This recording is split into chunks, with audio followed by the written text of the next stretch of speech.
Hey YouTube, this is STL Carnivore, and I just got a box from A&S. My brother already opened it, but no one's looked inside it yet. But yeah, so we're gonna do an unboxing of what I got.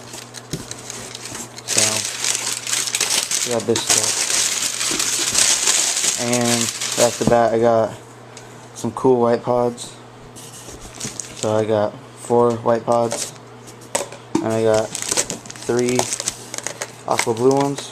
These are A&S's pods, the Genex Global or whatever. And I got a hater wallet, a new wallet. It's pretty cool. I got Tech T shirt. There's an Eclipse shirt, Geo on the front and stuff.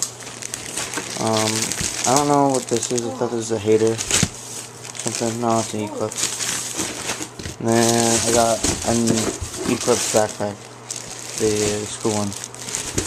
And then I got this uniform, showed about $106.